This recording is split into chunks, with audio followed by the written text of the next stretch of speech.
Muy buenas tardes, seguidores de La Reacción. Sean bienvenidos a este desafío político de La Reacción en una hora especial, en un día especial. Lo decimos porque no estaba programado tener este encuentro, pero bueno, así es el periodismo. Aprovecha las posibilidades, las oportunidades cuando se dan, y en esta mañana pues se nos planteó la posibilidad de poder conversar con el señor diputado don José María Villalta Flores Estrada.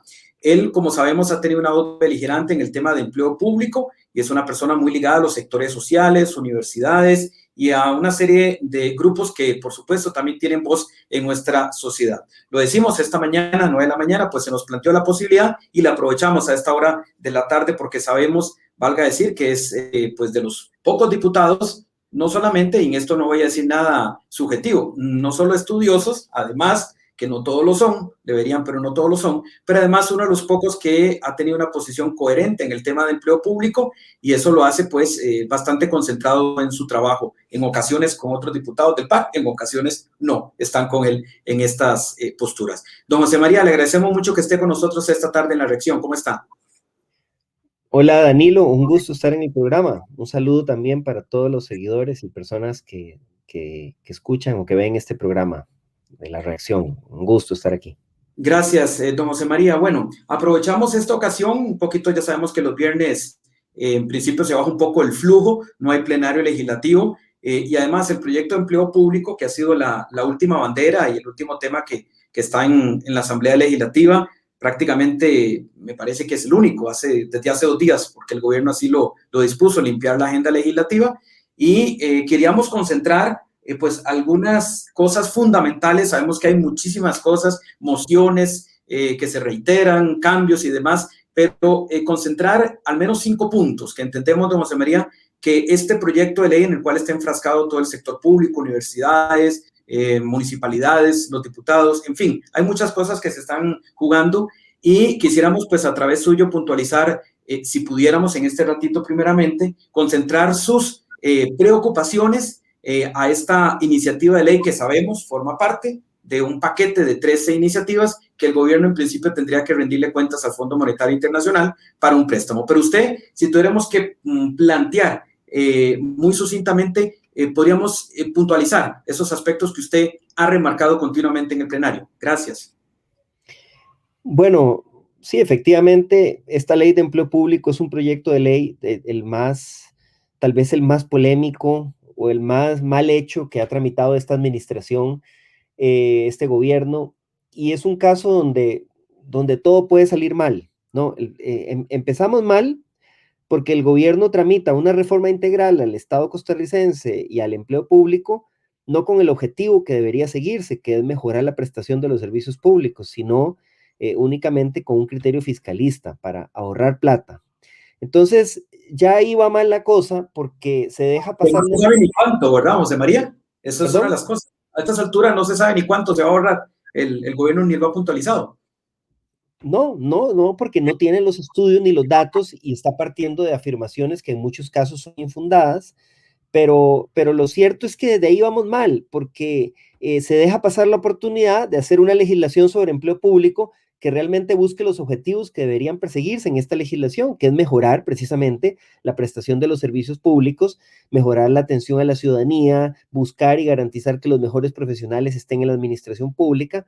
Nada de esto se logra, pero además ni siquiera el objetivo fiscal está claro que se vaya a lograr, porque el proyecto tiene deficiencias muy grandes, el proyecto le asigna un montón de competencias y funciones al Mideplan, aumentando la centralización y la burocratización en el Estado. El proyecto de ley genera una gran desigualdad entre los mismos empleados públicos porque pasa a todos al salario global, pero resulta que si un trabajador está ganando menos que lo que debería ser el salario global definido con estudios técnicos, no se le permite pasarse. Entonces se van a generar 2 categorías de trabajadores en el mismo puesto con salarios totalmente diferentes y eso lo que va a aumentar es obviamente las desigualdades salariales y las demandas contra el Estado costarricense. Entonces no solo no está claro el beneficio fiscal, sino que se corre el riesgo de que producto de ese montón de demandas, más bien termine saliendo más costoso lo que se quiere hacer. Y por otra parte, es un proyecto de ley que pone en grave riesgo, en grave peligro, principios básicos de la organización del Estado, como por ejemplo las autonomías constitucionalmente reconocidas, la independencia del Poder Judicial, la división de poderes, que es un principio fundamental del Estado de Derecho, además de que es un proyecto lleno de errores, de chambonadas, de contradicciones. Yo creo que pocas veces he visto yo un proyecto más mal hecho, más mal planteado y que podría salir peor al final del proceso. Bueno, esa es la primera impresión que tenemos. Vamos a hablar de esas asimetrías, de las familias de salarios que usted ha planteado muchísimo en la Asamblea Legislativa. Solo permíteme, José María, hasta ahora saludar a el personal de Radio Tilarán. Este esfuerzo de desafío político lo estamos desarrollando con Radio Tilarán. Don Julio Villafuerte, quien ya está con nosotros, pues enlazado y a través de esta emisora que llega a muchísimas zonas de Guanacaste, 88.3 FM. Estamos con Radio Tilarán también generando este esfuerzo que implica entre lo político y electoral de cara a febrero del 2022. E indiscutiblemente estaba pensando, José María, tenemos mucho que hablar del autogobierno y todo esto de las asimetrías, pero vaya, el puesto de Mideplan, si se aprueba esto, va a pasar de ser de alguna forma un pequeño ministerio o un ministerio no muy relevante, va a ser casi que el principal ministerio, en el caso de que se apruebe tal y como lo quiere el gobierno. Sí, es muy curioso porque precisamente hoy, a nivel de reforma del Estado, todo el debate gira en cómo descentralizar el Estado, cómo hacerlo más eficaz, más eficiente, cómo que exista un mayor control ciudadano sobre el ejercicio del poder. Y este proyecto de ley nos devuelve quién sabe cuántas décadas en cuanto a centralización y burocratización del Estado costarricense. Se crea un superministerio que va a poder intervenir en el elemento esencial del funcionamiento prácticamente en todas las instituciones públicas, porque el empleo público no es un tema secundario, es que la mayoría de instituciones, el personal, la planilla de las instituciones es el principal factor, el principal recurso para prestar sus servicios. Entonces se le da una serie de poderes al Mideplan para entrometerse en los otros poderes de la República y en las instituciones autónomas, tomando decisiones sobre la planificación, sobre cómo se contrata el personal, sobre cómo se evalúa, sobre cómo se remunera, incluso sobre cómo se sanciona y se despide. Un órgano del Poder Ejecutivo decidiendo cómo se va a sancionar y incluso despedir a los jueces de la República. Imagínense lo riesgoso que es eso para el Estado de Derecho, para la democracia. Y bueno, saludar efectivamente a los amigos de Radio Tilarán que están siguiendo esta transmisión. José María Villalta, diputado, ex candidato presidencial, que nos ha concedido a esta hora de viernes unos minutos para abordar las inquietudes principales que hay de este proyecto de ley. Usted me corregirá, José María, pero están en la última etapa de mociones de reiteración y entonces la otra semana, eventualmente, si el calendario, en esto es muy difícil porque siempre ocurren cosas ahí, hasta faltas de quórum, algunas veces extrañas, otras veces planificadas, hay mano peludas, dicen en la Asamblea Legislativa, hay de todo, pasa en el primer poder de la República, pero podría eventualmente, han dicho, si en una semana se completan las mociones de reiteración, podría el lunes, no sino eventualmente el lunes siguiente, entrar a primera votación. Sí, efectivamente, según los cálculos que estamos haciendo, la discusión de las mociones que quedan tomará los primeros días de la próxima semana, probablemente lunes y martes, y entraríamos ya, quedaría listo para entrar en la votación en primer debate, probablemente a finales de la próxima semana. Lo que pasa es que algunos asesores están advirtiendo sobre la necesidad de consultar el nuevo texto a las diversas instituciones. Ustedes saben que hay una serie de consultas que son obligatorias según la Constitución Política, a las instituciones autónomas, las universidades, el Poder Judicial. Y la Sala Constitucional recientemente ha dicho en algunas de sus sentencias sobre el procedimiento legislativo que esas consultas deben hacerse antes de la votación en primer debate. Entonces, es probable que tengan que suspender. Se está metiendo por ahí un audio, ¿verdad? Un ruido. Bueno. Disculpa, diputado, no, yo no le escucho. Bueno, seré yo nada más, O puedo entonces. estar yo mal. Lo escucho. Es probable que tomen la decisión de suspender la votación en primer debate para realizar estas consultas, porque el texto ha cambiado demasiado, ¿no? Precisamente es uno de los problemas que tiene ese proyecto de ley, que el texto ha sido manoseado, primero decía una cosa, después pusieron otra, después le cayeron encima con otra moción. Entonces, sin duda alguna, ese texto tendría que ser consultado. Vamos a ver si puede más la carrera del gobierno por sacarlo a como del lugar o si deciden hacer estas consultas. Si al final deciden hacer estas consultas, es probable que la votación en primer debate quede más bien para después del 1 de mayo, ¿no? Porque son 10 días hábiles de consulta, ya vendría el cambio del directorio, los actos protocolarios del 1 de mayo, entonces podría ser que la votación en primer debate esté quedando más bien para la segunda semana de mayo. Puede quedar, don José María, puede en algo cambiar, es la misma composición de diputados, pero puede cambiar en algo los aires de este proyecto de ley con el cambio de directorio, o sea, quien quede, o al ser los mismos, igual dará la matemática. Bueno, yo creo que por el cambio del directorio no va a ser un factor significativo, ¿no?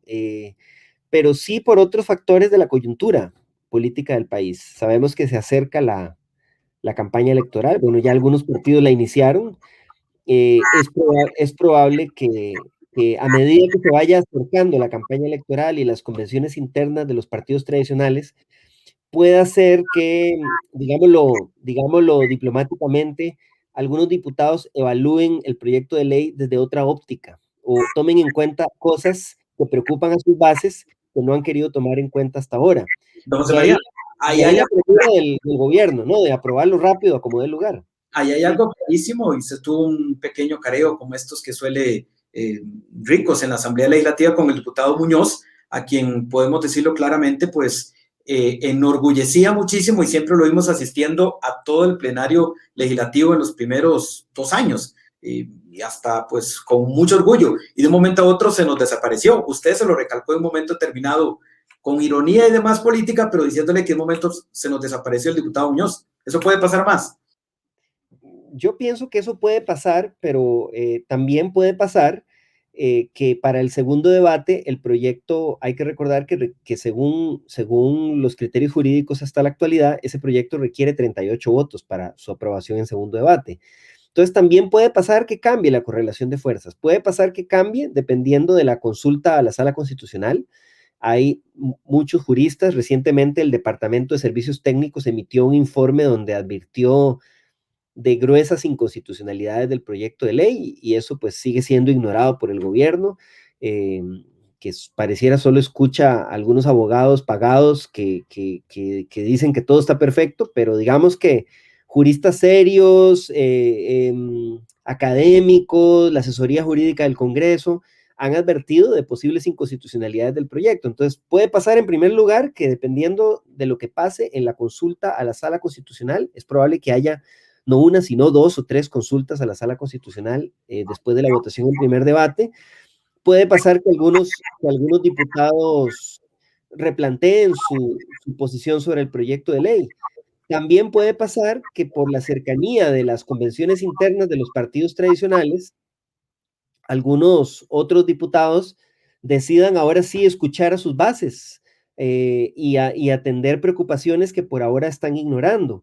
Eh, entonces yo creo que es una historia que no está escrita, es un proyecto de ley con graves problemas que lo están aprobando e impulsando a la carrera porque hay una coalición, una alianza entre Liberación Nacional, el PAC y Restauración Nacional que sostiene, digamos, bueno, y Nueva República se ha sumado también con lo de la cláusula de conciencia, que a mí me parece vergonzoso realmente que el PAC haya promovido eso, pero digamos que estos partidos están sosteniendo el trámite rápido y la posible aprobación del proyecto de ley. Sin embargo, uno ve cada vez más contradicciones internas, más dudas en sus bases, y esos reclamos y esas dudas podrían eventualmente ser escuchados, ya sea porque finalmente quedan en evidencia las inconstitucionalidades del proyecto, o bien por el cálculo político de algunos diputados ante la cercanía de la campaña electoral.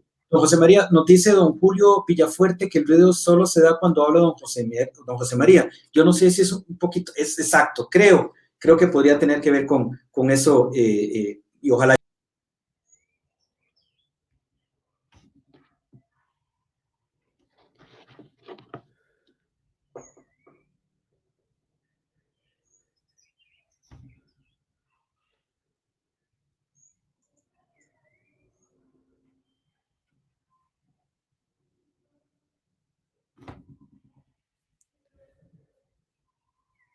Aló, Danilo, Sí, señor.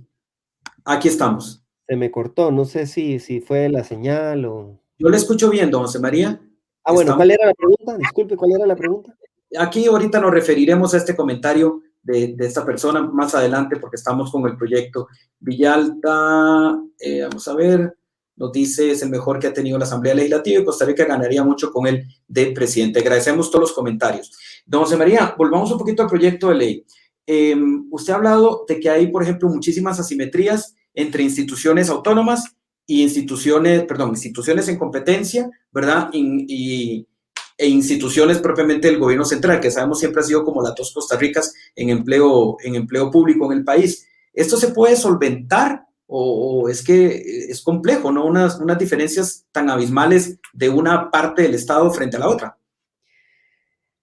Yo creo que se puede solventar. El problema es cómo lo hace el proyecto de ley, ¿verdad? El proyecto de ley no puede pretender derogar parte de la constitución política del país y desconocer la autonomía constitucional que existe de las instituciones autónomas. El proyecto de ley podría establecer principios generales, reglas básicas para ordenar la parte salarial. El problema es que va mucho más allá y le da todo el poder a Mideplan para que se meta en la gestión, en la administración de las instituciones autónomas, a decirle cómo tienen que contratar, cómo tienen que remunerar, cómo tienen que evaluar a su personal. El proyecto de ley puede ponerle, y yo creo que ya se han aprobado leyes que han puesto límites, digamos, a los aumentos salariales o a lo que se ha determinado como salarios abusivos en el sector público. Pero una cosa es eso y otra cosa es lo que hace este proyecto de ley. Y hablando de desigualdades, este proyecto de ley más bien podría acrecentar las desigualdades, porque no está tratando el tema de los funcionarios públicos que, sobre todo en el gobierno central, ganan menos de lo que sería el salario ideal, el salario justo para su categoría laboral. Pongo el ejemplo de los policías. Según Mideplan, ellos van a fijar un salario global que sería el salario ideal que debe pagarse a cada categoría de trabajadores. Según Mideplan, ellos tienen estudios que muestran que actualmente hay muchos policías que están ganando menos de lo que sería ese salario global ideal para su categoría de trabajo. Y entonces, ¿qué sería lo lógico? Así como se le congela el salario a los trabajadores con ingresos más altos y se les obliga a pasarse el salario global, también debería permitirse que los trabajadores que ganan menos, estamos hablando de casi 20,000 trabajadores en el sector público que tienen un salario por debajo de lo que sería ese salario global, también debería permitírseles que ajusten su salario. Estamos hablando de trabajadores que tienen hasta un salario que es 200,000 pesos menor al que debería ser en estos momentos por el rezago salarial que tiene nuestro país. Sin embargo, a esos trabajadores se les congela el salario y como todo lo que le importa al gobierno es ahorrar plata, a esos trabajadores se les congela el salario y se les deja ese salario congelado, aunque esté muy por debajo de lo que sería el salario global ideal que deberían ganar. Eso es una gran injusticia que es indefendible desde el punto de vista jurídico de a igual trabajo, igual salario, que va a generar desigualdades mayores, porque fíjense ustedes, si un trabajador si un trabajador ingresa a la función pública y entra de una vez con salario global, va a entrar ganando el salario global de su categoría salarial. Mientras que los que tienen 10 años, 15 años de estar trabajando, no se les permite llegar a ese salario global que es más alto, se les deja congelados con un salario más bajo. Eh, de manera que perfectamente podrían estar más bien agravando las desigualdades salariales en la función pública. Estamos esta tarde con el señor diputado José María Villalta, tratando también, debemos admitirlo, algunos problemas de sonido que estamos tratando de ver en dónde se dan. Si aquí no hay mano peluda, alguien incorporándose, estamos tratando de solventarlo, José María. Algunos me dicen que es allá, otros me dijeron que es aquí. En fin, estamos en ese esfuerzo de poderlo solventar. Don José María, por último, en este tema, usted ha recalcado el tema que hay como que la ley establece libertades reglamentarias que después el gobierno, cual fuera que debe implementar esto, pueda aprovechar de distinta manera cuando sea Mideplan. Es decir, que la ley deja muy abierto, según le entendiste, muy abierto espacios imprecisos, muchas cosas reglamentarias que después, cuando la tenga que implementar el gobierno, ahí se pueden producir cosas muy distintas al espíritu de lo que se procuraba. Sí, eso es un problema. El otro problema es el deterioro que hay de las condiciones de estabilidad en el empleo para los trabajadores del sector público. Yo creo que estamos incluso en un retroceso, en un retroceso en condiciones que nos podrían llevar a como estaba Costa Rica antes de la Constitución del 49. Antes de la Constitución del 49, eh, antes de la Constitución del 49 teníamos un sistema en el cual cada gobierno de turno que llegaba al país podía quitar y despedir a todos los funcionarios públicos a su antojo. Gracias a la Constitución del 49 se estableció la garantía de estabilidad en el empleo, que es un aspecto fundamental para que los funcionarios públicos no estén siendo perseguidos por cada administración. Sabemos que incluso eso no se respeta, que hay denuncias permanentes de acoso laboral, pero con este proyecto de ley se inventan nuevas causales de despido que lo que buscan es asimilar el régimen de empleo al régimen del sector privado, abriendo la posibilidad de que jerarcas persigan a aquellos funcionarios que no sean de su partido, aquellos funcionarios que denuncien la corrupción, aquellos funcionarios que sean incómodos o que cuestionen la acción del jerarca. Crean una nueva causal de despido en función de evaluaciones de desempeño de los funcionarios públicos, situaciones que realmente se prestan para todo tipo de arbitrariedades y subjetividades. Y en el fondo todo se trata de darle más poder al gobierno de turno para que maneje arbitrariamente el empleo público. Yo veo en el chat, por ejemplo, hay personas que están preocupadas por el autoritarismo de este gobierno. Bueno, si están realmente preocupadas por eso, debería preocuparles más este proyecto de ley, porque con ese proyecto de ley se va a abrir la puerta para que cualquier gobierno eh, intervenga o deteriore más bien los principios básicos del Estado de Derecho.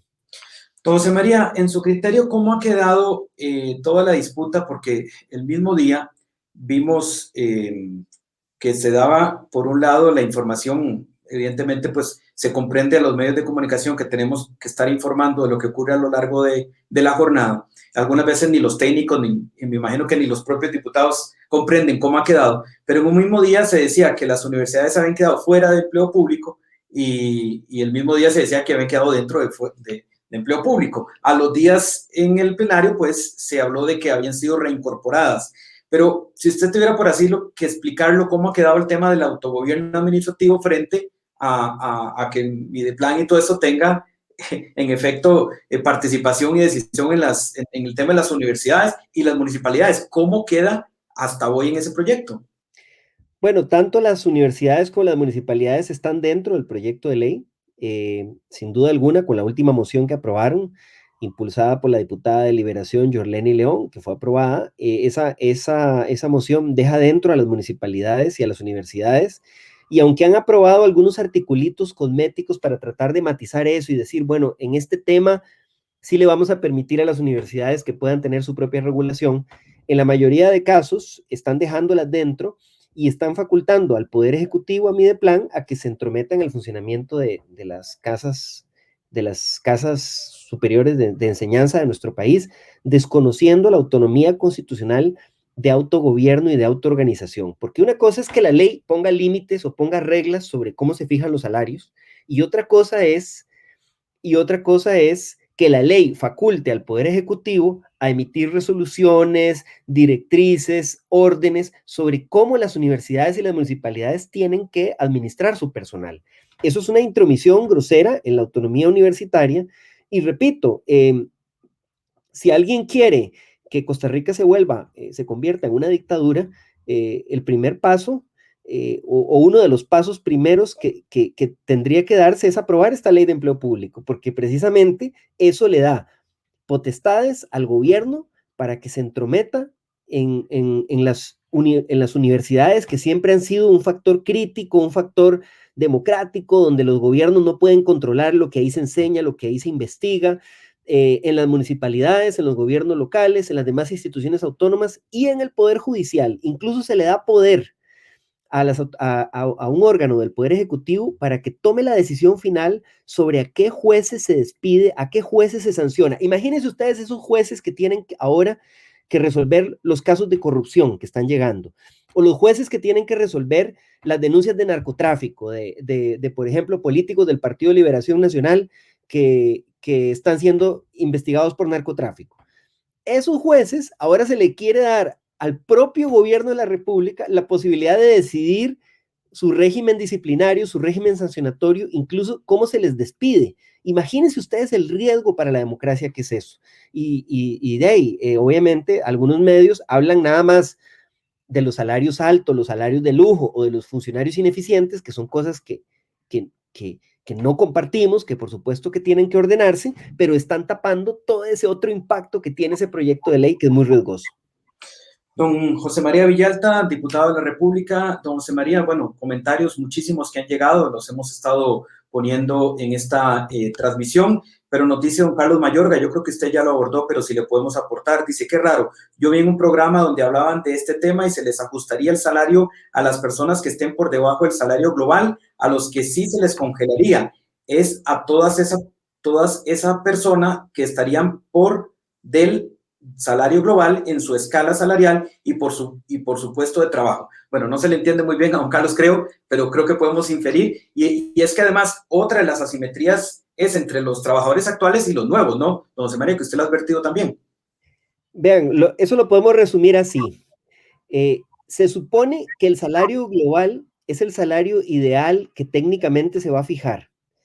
Que, en vez de ahora, que es un salario compuesto, donde hay un salario base y una serie de complementos salariales, anualidades y otros complementos que se van aplicando, va a ser un único salario que se va a definir técnicamente y se supone que tiene que ser el salario ideal, justo, para cada categoría de trabajadores. Lo que pasa es que como lo están planteando en el proyecto de ley, el salario global solo se va a aplicar cuando le convenga al patrono, básicamente, ¿verdad? Porque si usted lo van a si usted va a aplicar un salario global, entonces uno diría, bueno, si hay trabajadores que están ganando más, no se les puede bajar el salario, pero tienen que en algún momento llegar a ganar lo que es el salario global, o sea, hasta que el salario global crezca y los alcance.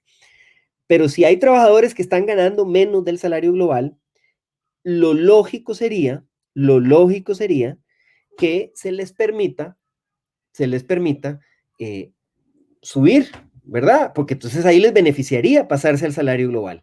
Pues en este proyecto de ley lo que pusieron es que el salario global rige solo para lo que le convenga al patrono, para lo que le convenga al Estado. Si le conviene el salario global a los trabajadores, no pueden los trabajadores pasarse al salario global y generan esas desigualdades, porque entonces un funcionario público nuevo que ingresa a laborar a la función pública entraría ganando salario global y uno que ya está en la función pública ganando menos, lo obligan a seguir ganando menos. Pero además a esto hay que sumarle la ley que aprobaron hace poco para congelar o eliminar las anualidades en los próximos años y la aplicación de la regla fiscal, del plan fiscal, que también tiene congelados los aumentos salariales. Nosotros hemos hecho algunos estudios, por ejemplo, en el caso de los policías que les ponía, hay casos donde el salario global podrían ser, digamos, 600,000 colones y actualmente hay policías que están ganando menos de 400,000 colones.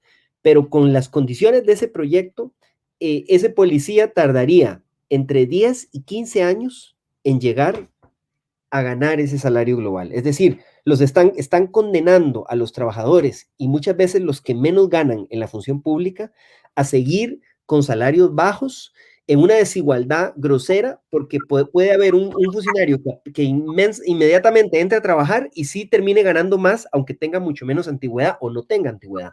Entonces, realmente, como he visto que ponen ahí, sí, es un mamarracho de proyecto de ley, porque no quieren legislar sobre el empleo público de forma integral. Lo que quieren nada más es que el gobierno pague menos salarios, recortar el gasto público sin importar el daño que eso le puede causar a las propias instituciones. y aquí don José María, doña Xiomara Cubero pareciera resumir en esta pregunta ¿dónde está la situación? Dice, ¿dónde quedaría la independencia de los poderes de la República de aprobarse esta ley? Bueno, la independencia de poderes se ve seriamente lesionada. Ya el presidente del Poder Judicial, don Fernando Cruz, lo ha advertido, ya algunos magistrados lo han advertido.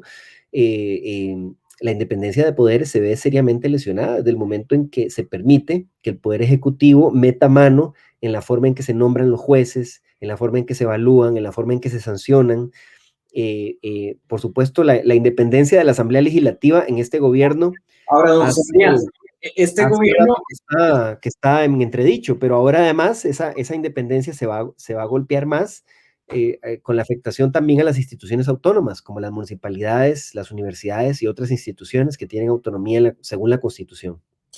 bueno, José María, esto sea en el marco de la pandemia, y yo quisiera al menos un ratito tomarme para preguntarle cuál es su valoración. Sabemos que mañana el país vuelve a entrar en el tema de la restricción vehicular por el número de casos y demás, pero eso nos llevaría muchísimo tiempo. Pero si usted tuviera que mencionar dos aspectos puntuales, positivos o negativos del gobierno en el caso del manejo de la pandemia, y se lo pregunto porque empezando esta conversación usted me decía que cómo era mi condición laboral. Con toda franqueza lo decimos, hace exactamente un año fuimos suspendidos laboralmente. Ya sabemos que la facturación de los medios de comunicación, pero ya han pasado 4 periodos. En el caso, afortunadamente, ya mi empresa me liquidó y todo está adelante y seguimos y muy bien, todo está claro.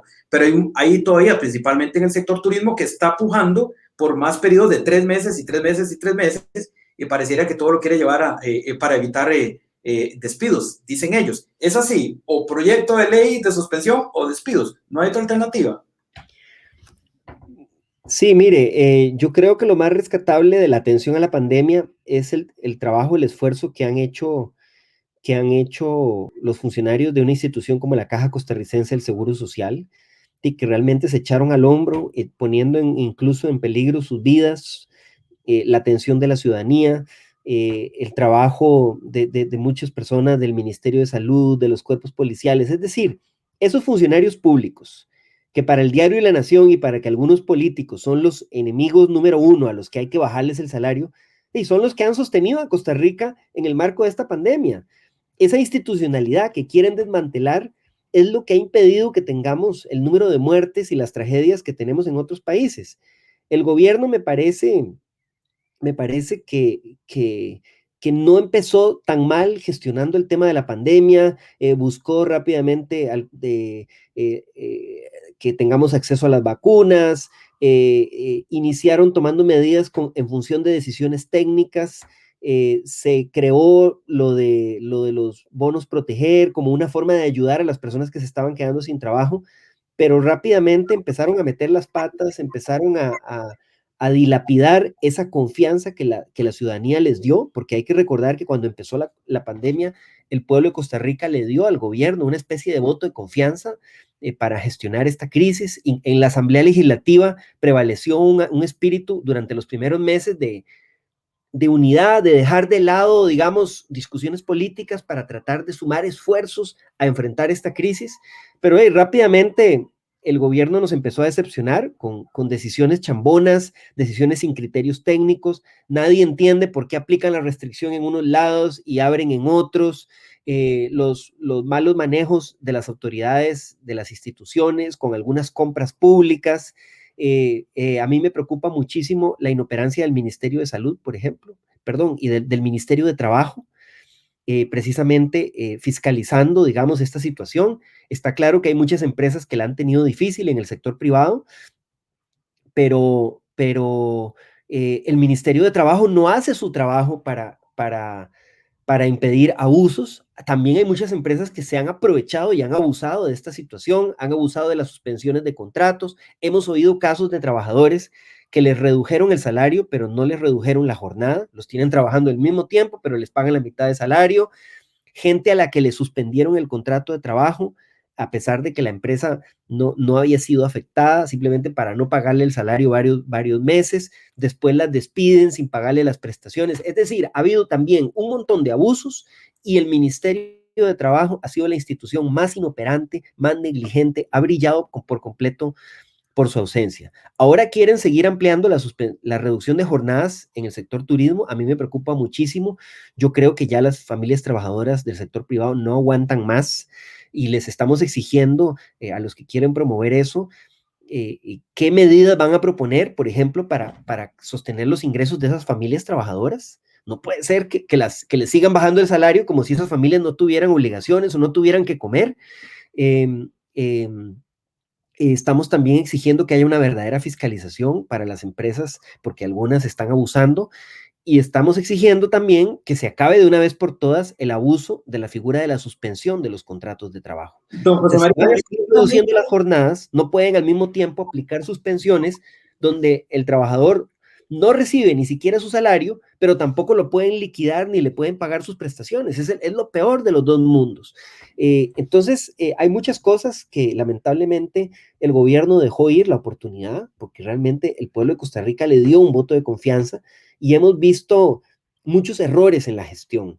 Lo último que estamos viendo es que se aprovecha de la pandemia para tratar de aprobar a la carrera estas leyes nefastas, como la ley de empleo público, pero digamos, precisamente lo mejor de esta crisis han sido esas personas, esos funcionarios que contra todo han sostenido las instituciones de este país. A esos a los que ahora le quieren bajar los salarios y los pintan como los culpables de la crisis son los que nos han sostenido, paradójicamente. don José María, decíamos que este esfuerzo de la reacción, desafío político, lo originamos en este momento en conjunto con Radio Cultural de Tilarán. Y precisamente don Julio Villafuerte, director de esta estación, nos envía a esta hora una consulta que quisiera compartir con usted, inquietud, preocupación que tenemos todos, pero en particular en este caso en Guanacaste. Don Julio Villafuerte nos comparte esta consulta para don José María Villalta a esta hora en la reacción.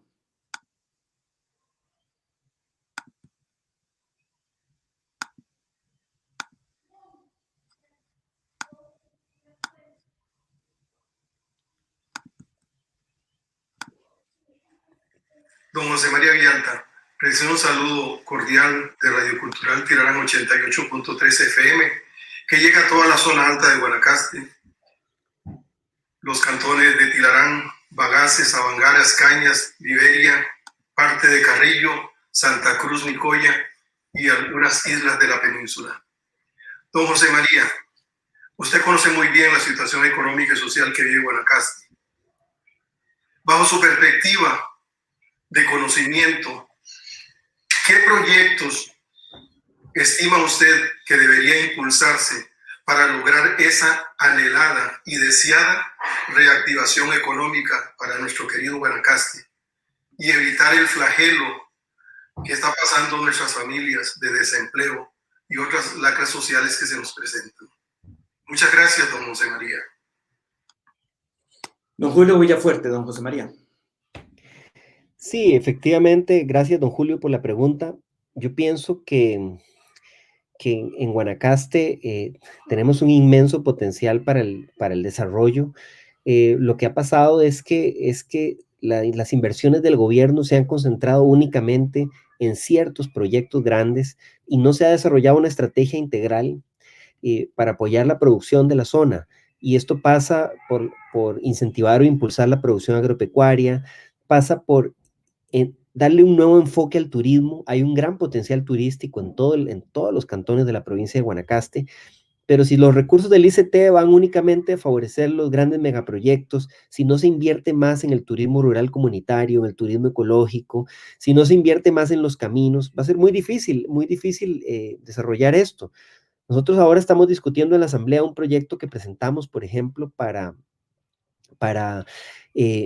simplificar los requisitos y los trámites para que se pueda autorizar y dar declaratorias turísticas a proyectos de ecoturismo y turismo rural comunitario. Les ponen trámites y trabas y requisitos para recibir incentivos, desconociendo la realidad de nuestras comunidades. Eso es una cosa que puede tener un impacto muy importante si se direccionaran recursos hacia estos objetivos. Igualmente, el sector agropecuario, hay que rescatarlo, hay que atenderlo, hay que direccionar los recursos para atender precisamente las actividades productivas pequeñas, medianas, en las comunidades. Es decir, una estrategia de desarrollo integral. Lamentablemente no vemos nada de eso. Vemos que las inversiones van en función únicamente de proyectos grandes, de ciertos grupos de negocios, y no vemos una verdadera articulación de las instituciones. Entonces, aquí lo primero es cambiar ese enfoque. y buscar una estrategia de desarrollo que apoye realmente a las pequeñas empresas. Hay que replantear por completo la banca para el desarrollo, porque a pesar de las buenas intenciones, los objetivos no se han cumplido y lamentablemente los recursos no están llegando como deberían llegar, a quienes deberían llegar. Eh, eh, y lamentablemente uno ve que algunas instituciones siguen operando como por inercia y sus jerarcas no abordan estas problemáticas, no se busca una verdadera estrategia local de desarrollo territorial, que es lo que habría que abordar. No, José María, hace un momento usted habló del diario La Nación y ya estamos prácticamente en campaña política. Yo quisiera compartir con usted una expresión que se dio en la política de España. Don Pablo Iglesias, sabemos, líder del movimiento Podemos Allá, que dejó la vicepresidencia en España y ahora procura la presidencia de la Comunidad de Madrid. Yo quisiera que escucháramos y yo quisiera preguntarle si lo que él plantea aquí, en esta alocución, usted considera que se presenta también en Costa Rica. Él es don Pablo Iglesias, recordemos quién es el aspirante en este momento a la presidencia de Madrid, allá en España.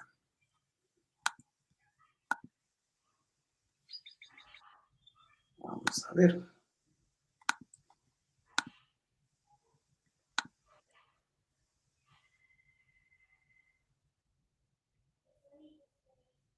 Hablaba también, ha sido uno de los pilares.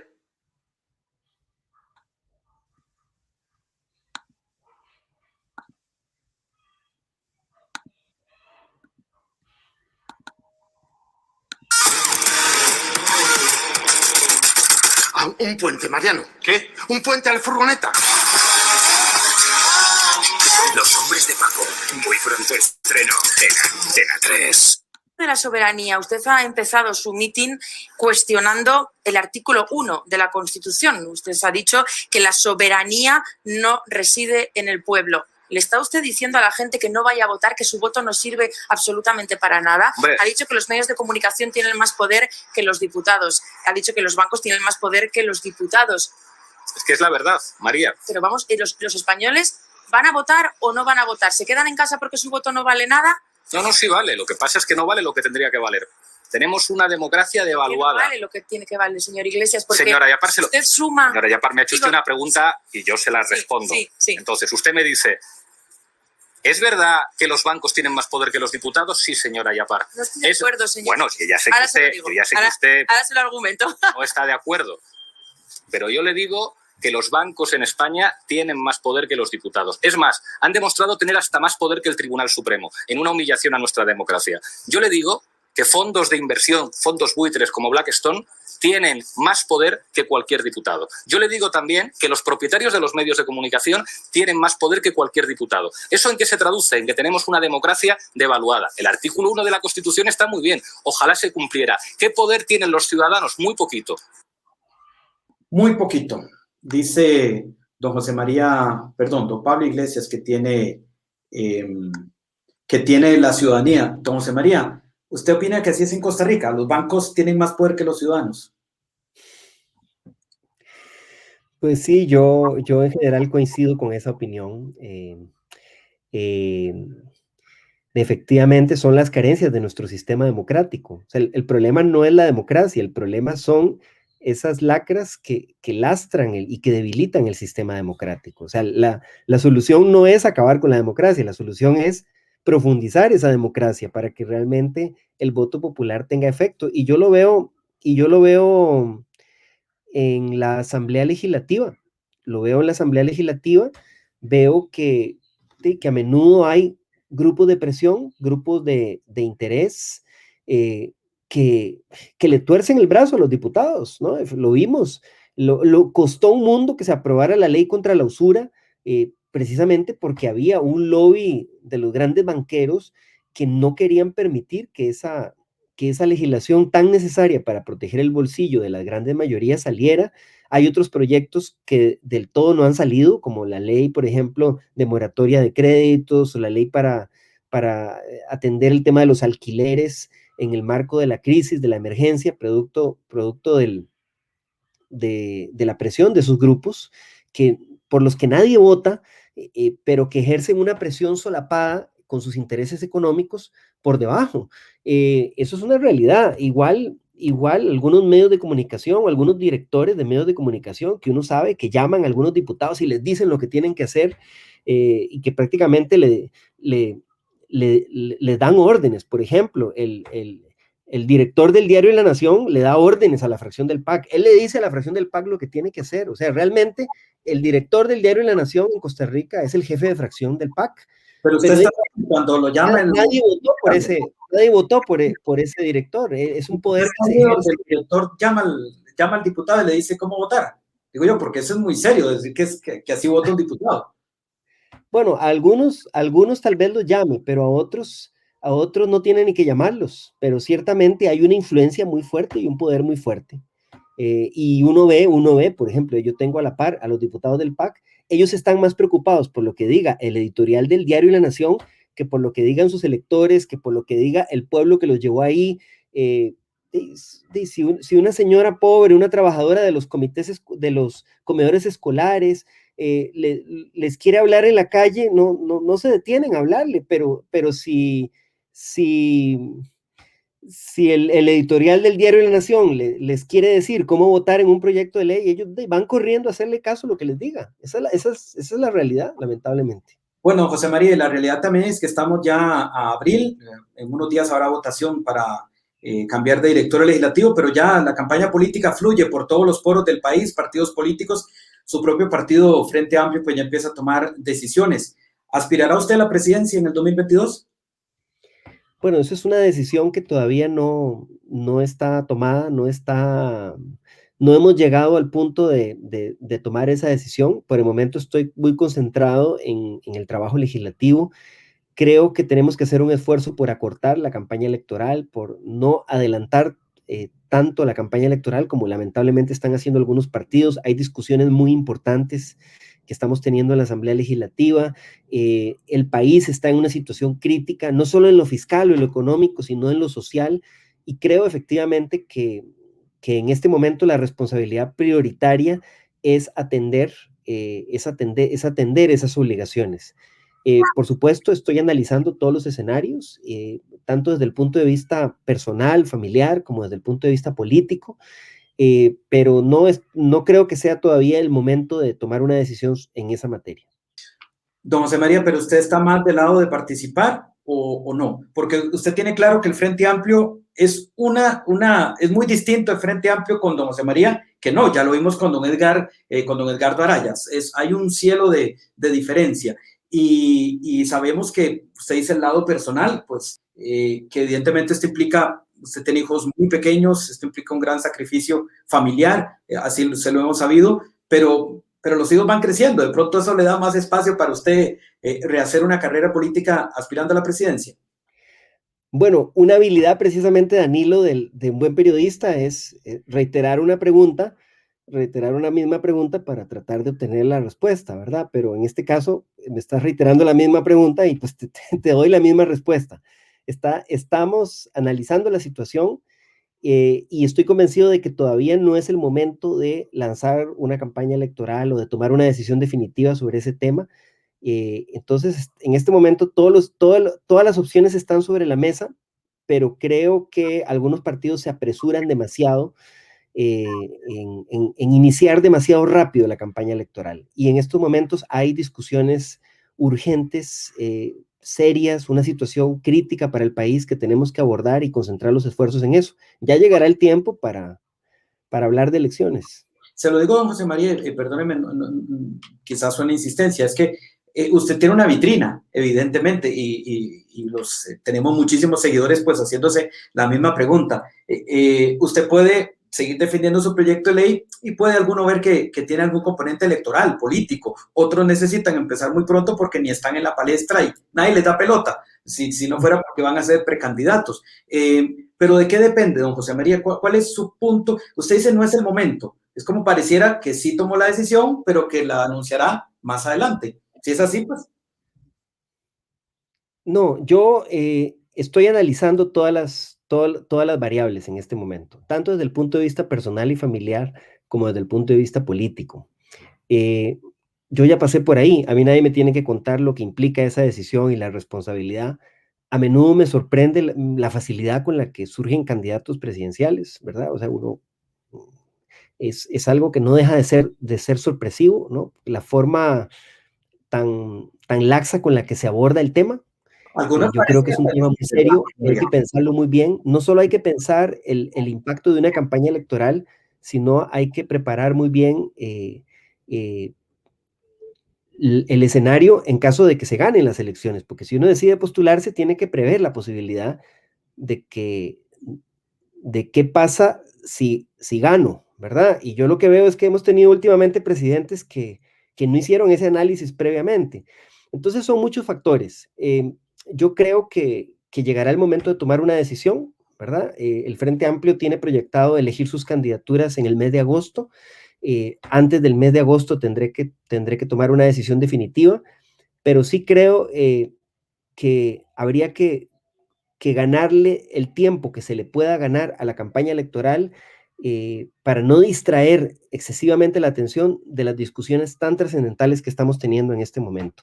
Ahora empezamos hablando de algunos de esos proyectos y yo creo que debemos hacer un esfuerzo por achicar lo más que se pueda la campaña electoral para darle espacio a estas discusiones, ¿no? Estamos enfrentando en Costa Rica una crisis social, una crisis de desempleo gravísima, tenemos que abordarla, tenemos que enfrentarla, y lamentablemente cuando ya termina de explotar la campaña electoral, ya lo estamos viendo lamentablemente en la Asamblea Legislativa, se distrae la atención de esos temas. Entonces, bueno, es una decisión que tendré que tomar en los próximos meses, pero todavía no hemos llegado a ese lugar. Don José María, usted no lo dijo así, pero permítame poner la palabra. Ahí, en efecto, hay candidaturas que no parecieran chistes, ¿no? Porque parecieran de un momento a otro y además pagando unas cantidades que uno se pregunta, 40 millones, 29 millones, en Liberación, ya sabemos que muchas se desmoronaron, ya sabíamos que se iban a desmoronar, no sorprende mucho, pero ahí donde está eventualmente, por ejemplo, eso que hablamos de los bancos, allá en España, que usted decía que se producían aquí, porque nadie puede tener bajo 40 millones o 29 millones debajo de la cama para irlos a poner una candidatura. Eso es increíble, Danilo. Mire, ya que usted lo menciona, a mí no me gusta meterme en temas de otros partidos, pero yo no entiendo cómo los militantes de otros partidos aguantan esa barbaridad. ¿Cómo es posible que se les ocurra cobrar 30, 40 millones por ejercer un derecho que es un derecho fundamental que está en la Constitución? Es que el derecho a la participación electoral no solo es el derecho a votar, es el derecho a ser electo. Esos requisitos que ponen estos partidos están excluyendo al 99% o más de los militantes de esos partidos que no pueden sacarse 40 millones de la bolsa para poder poner una candidatura. Yo no sé cómo lo permiten. Si hay gente militante de Liberación o de la Unidad que me están escuchando, ¿cómo aceptan que les exijan esos requisitos? Eso es totalmente antidemocrático. ¿Dónde está el Tribunal Supremo de Elecciones? Y en todo caso lo que provocan es que la gente que solo participe, la gente platuda, o sea, que solo pueda ser candidato un millonario en estos partidos, o bien alguien que ya entró comprometido y endeudado con esos grupos de poder económico. Me parece vergonzoso, pero sobre todo lo que más me indigna es el silencio. Debería haber un movimiento a lo interno de estos partidos para cuestionar esas cuotas que exigen, que es una barbaridad realmente. Y es que incluso, José María, hay precandidatos, aquí usted ya sabemos cuál es el origen de eso, reúnen el dinero para la organización de las distritales y la organización del día D, o así lo justifican. Ese cuento yo no me lo creo, ese cuento yo no me lo creo, es que, a ver, organizar unas distritales no puede ser a costa de sacrificar el derecho de participación electoral. Obviamente, eso no puede ser así. Si el partido no tiene plata para hacer unas distritales todas pomposas y platudas, pues a que hagan las distritales que puedan hacer. Pero ¿cómo van a justificar esas millonadas que cobran en que es para organizar las distritales? No, eso es un filtro que ponen para que solo se inscriban como candidatos los millonarios. María, ya para concluir y agradecerle de verdad este espacio que está sacado de viernes para ampliar un poquito temas de la asamblea y electorales también. Nos hacen una consulta aquí que, si bien usted ya no lo ha dicho, no es el candidato, pero sí puede participar, tendrá voz en estas decisiones, que está interesante a propósito del Frente Amplio. Dice, ¿cuáles estrategias de vinculación con los diferentes sectores y gremios se plantea el Frente Amplio de cara a las próximas elecciones? ¿Cómo incluiría representaciones provinciales en sus papeletas, por ejemplo? Bueno, el Frente Amplio tiene un proceso de elección de elección de las candidaturas para diputaciones que es de carácter provincial. En nuestro partido, el candidato presidencial o la Asamblea Nacional no nombran a dedo, ni pueden nombrar a dedo, aunque quisieran, los candidatos a diputados. Es cada asamblea provincial, y entonces eso garantiza que se escuche la voz de la militancia de la provincia. Queremos más bien ampliar los procesos de elección de las candidaturas a diputados para que no sea una asamblea, sino que sea la militancia activa, inscrita en un padrón, la que tome la decisión de las candidaturas a diputados. Y básicamente lo que buscamos es que la gente que participe, que se postule, conozca los principios partidarios, conozca el programa del partido, haya por lo menos pasado por un proceso de formación básico, de inducción, de formación política, para que conozca realmente los principios que defendemos, y que se acerquen. En cuanto al vínculo con los distintos sectores sociales, comunales, yo creo que ese vínculo tiene que construirse permanentemente, no solo en el proceso de las elecciones. No funciona. Se lo digo porque usted mismo había dicho, José María, que los filtros para la fracción del Frente Amplio fueron 9. En un momento, un brazo, un músculo importante, se desmoronó, y yo creo que no voy a ser el primero en decir lo que ha hecho usted más como diputado solo que lo que de pronto 9 hicieron siendo más un bloque grande. Evaluación interna la han hecho ustedes, pero usted dijo que había que mejorar los filtros precisamente para una mejor representación del Frente Amplio en la Asamblea. Sí, y en eso hemos trabajado, en fortalecer los procesos de formación política, mejorar los procesos de selección de candidaturas, y eso es una tarea en la que el partido está dedicado, y yo esperaría que se vean los resultados. Pero también a mí me hace mucha gracia, porque yo veo de la fracción legislativa anterior del Frente Amplio, obviamente hubo situaciones que denunciamos, que salieron mal, cuestionamientos, pero ahí nadie se robó ni un colón de la plata del pueblo, ¿verdad? Ni hubo denuncias por el vínculo con el narco, ¿verdad?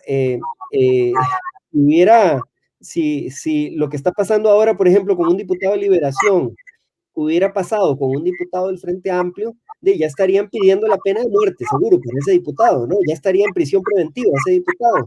Yo creo que hay también un rasero distinto con el que se mide a los partidos, porque yo veo que a los partidos tradicionales les aguantan unas cosas, ¿verdad? Les aguantan unas cosas que a un partido como el Frente Amplio no se la aguantarían. Y bueno, a mí lo que me gustaría es que no se la aguanten a nadie, ¿verdad? Usted no ha hecho lo suficiente lo que se ha hecho con el diputado Viales, por ejemplo, que ha renunciado pues a todo, excepto a la curul, que eso, ¿verdad?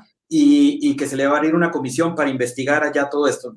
¿Lo ve insuficiente? Bueno, la comisión se abrió por la insistencia de algunos diputados de otras fracciones, ¿verdad? Porque no se quería hacer la comisión investigadora. Pero me parece que hay un doble rasero, efectivamente. Por ejemplo, en el caso del Partido Liberación Nacional, no es la primera vez que se ven cuestionamientos de este tipo, muy serios, muy graves. Y bueno, lamentablemente uno ve que se les sigue favoreciendo con el voto. Muy bien, don José María. Entonces, su decisión en cualquier sentido, ¿cuándo la veremos? Para tenerla en la agenda ya marcada. ¿Pasado el 1 de mayo? ¿O todavía muy acá? Yo pienso que todavía faltan algunos meses para tomar esa decisión, ¿verdad? Probablemente haya que ir definiendo eso en el mes de julio. En el mes de julio habrá anuncio de don José María para aspirar o no a la presidencia. ¿Y apoya a la familia si hay para cualquier decisión que se tome? Bueno, en eso estamos. José María, porque vamos a ver, solo un último detalle, permítame. En su momento, José María, hubo amenazas serias contra su vida, que usted las tomó, entiendo, muy en serio, porque venían, y claro, a ninguna familia eso cambia totalmente. usted aquello ya lo mira como algo ya pasado, que no hay temor, o sea, que eso no sería tema para su decisión, aquellas amenazas que lo hicieron llevar hasta escolta y cosas así, cosas impensadas en Costa Rica. Bueno, yo lo que creo, lo que estoy convencido es que si uno cede ante las amenazas, le da más poder a los que recurren a esa práctica, ¿verdad? Eso sí está clarísimo. Yo pienso que a cualquier persona, obviamente, toma cuidado, toma preocupación, pero si uno agacha la cabeza ante las amenazas, lo que está haciendo es darle más poder a los amenazadores. Y yo creo que en el caso de nuestro país, tenemos que ser muy claros y muy firmes en cerrarle la puerta a todo ese tipo de prácticas que en otras naciones hermanas, lamentablemente, han causado verdaderas tragedias, ¿verdad? En Costa Rica estamos a tiempo de tomar las acciones para que, por ejemplo, el crimen organizado no se entrometa en la política o no siga penetrando, por ejemplo, la política, los partidos políticos. Hay medidas preventivas que deben aplicarse y estamos a tiempo para eso. Pero eso sí está claro, aquí estamos comprometidos con las luchas y desde la trinchera que sea, como diputado ahora o en cualquier otro espacio, no nos van a doblar con amenazas. ¿Cómo mira el fenómeno en Perú, don José María? Don Pedro Castillo, un hombre ligado al sector educativo, nunca había participado, no aparecía en redes, no tenía poder económico y va a segunda ronda. Digo porque usted usted estudió, vivió en Perú muchísimo tiempo y conoce muy bien ese país. Bueno, Perú debería ser un espejo con el que nos miremos, en dos sentidos, ¿no? En Perú hay una fractura social tremenda, ¿no? Hay una clase social que vive sobre todo en las ciudades de la costa, en Lima, eh, eh, que tiene, digamos, un progreso económico importante, pero que está totalmente desvinculada de la mayoría de la población que vive en los departamentos andinos y selváticos, la mayoría del territorio del país que vive en una pobreza extrema, excluida por completo del desarrollo y de las oportunidades, y se ha generado una fractura total. En Costa Rica vamos hacia eso si no frenamos el crecimiento de la desigualdad, si no empezamos a atender en serio a las provincias costeras, a la gente de Limón, de Guanacaste, de Punta Arenas, a la población fuera de los grandes centros urbanos de la GAM, con oportunidades, con igualdad en el acceso a los derechos, corremos el riesgo de acercarnos a esa fractura social. Muchas de las votaciones en Perú reflejan eso. La gente de los distritos más acomodados de Lima vota en un sentido totalmente opuesto a lo que vota la gente de la sierra, de los departamentos más olvidados de los Andes. Y esa fractura se ve en el proceso electoral. Y lo otro que vemos en Perú es la desaparición de la democracia de partidos. Producto del descrédito de los partidos tradicionales, de la traición a sus idearios, de la corrupción y más recientemente de la dictadura de Fujimori, porque Fujimori, hay que recordar, llegó al poder en los años 90, abolió el Congreso, nunca fue cuestionado por algunos que hoy se llenan la boca hablando de dictaduras en otros lados, porque era una dictadura neoliberal, una dictadura de derechas, entonces pareciera que ahí sí no les importaba que fuera una dictadura, pero digamos que entre la dictadura de Fujimori, la corrupción y el desdibujamiento ideológico de los partidos tradicionales, lo que tenemos hoy en Perú es una democracia sin partidos, donde uno ve candidatos que brincan de un partido a otro, sin ninguna claridad de principios programáticos, y una ciudadanía totalmente desorientada, que no sabe, digamos, por qué votar por un partido y no por el otro, que ve que de pronto brincan de un partido a otro, y obviamente esto debilita la democracia y abre la puerta para que venga cualquier outsider, cualquiera con discursos populistas, cualquiera con discursos autoritarios, y salga electo, aunque no tenga una base sólida programática, aunque no tenga un equipo de gobierno. No, en Costa Rica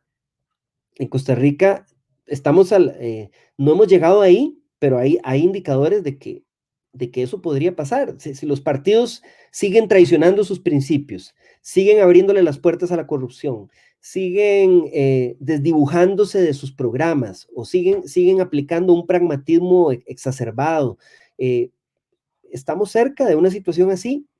Y yo más que todo lo que veo en torno a su pregunta, o lo que aprovecho de su pregunta, es que tomemos al menos esas dos situaciones de la realidad peruana para vernos en ese espejo y tomar las enseñanzas para no caer ahí, ¿verdad? Para no repetir esa situación.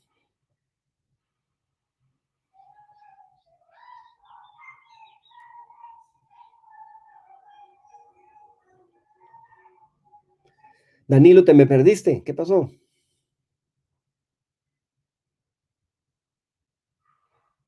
¿Me escucha allí? Aquí estamos.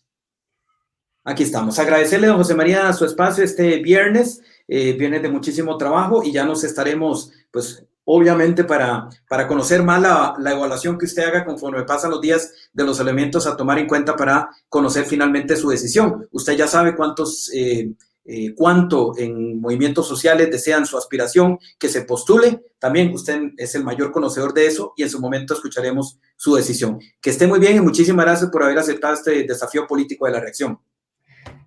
Gracias a usted, Danilo, y gracias a todas las personas que nos han escrito a través del chat. No, he podido leer algunos comentarios, no los he podido leer todos, pero agradecerle a toda la gente que ha opinado, que ha participado y que ha seguido esta transmisión, y a usted especialmente, y a todo el equipo de La Reacción, de Radio Tilarán, y a todos quienes han hecho posible este espacio. Así es, y gracias a usted por acordarse de esta alianza 88.3, Radio Tilarán, don Julio Villafuerte, y esperamos hacerlo eventualmente con todas las emisoras del Instituto Costarricense de Enseñanza Radiofónica a lo largo de este proceso electoral. Que pase feliz tarde, señor diputado. Gracias. Igualmente, Danilo. Gracias a usted. Ha sido don José María Villalta, muy amable, que ha estado con nosotros en este desafío político. Bueno, todas las posibilidades parecieran estar en la mesa de la decisión que el señor Villalta vaya a tomar en los próximos meses de cara a si participará o no en el proceso político. Él tiene una agenda fuerte y nos ha concedido más de una hora esta tarde para poder llevarles con ustedes algunas impresiones de este tema que concentra la atención nacional y otras múltiples inquietudes que siguen llegando hasta esta hora de si el señor José María Villalta pues será candidato presidencial del Frente Amplio o no de cara al 6 de febrero del 2022. Nos reencontraremos muy pronto con nuevos desafíos políticos. Ya estamos por poder concretar de nuevo la entrevista con el señor expresidente de la República, don Guillermo Solís. El próximo lunes tendremos una entrevista un poco diferente, no será de política, será más bien de temas de salud, de combate al cáncer. Importante la tecnología que se está haciendo también aquí en el país para poder combatir este flagelo, y tendremos una especie de excepción dentro de nuestra agenda para también involucrar temas de salud que le preocupa. La detección temprana del cáncer también es muy importante. Como le he dicho a José María, agradecemos muchísimo a todas las personas que han estado esta tarde conectadas a esta transmisión especial que, repetimos, se nos confirmó a las 9 de la mañana, y que evidentemente en esto del periodismo y la política pues hay que aprovechar así, tomarla como viene también. Estaremos reencontrándonos, Liberación Nacional con muchísima actividad. Se ha inscrito don Rolando Araya Monge dentro de Liberación Nacional, se ha declinado don Guillermo Constenla, y pues seguiremos dándole el pulso, toda vez que mañana Carlos Ricardo Benavides, también actual diputado de Liberación Nacional, inscribirá su nombre, y lo que puede ocurrir con otras dos figuras dentro de Liberación Nacional, incluido don Claudio Alpizar. Que pase feliz tarde. Muchas gracias.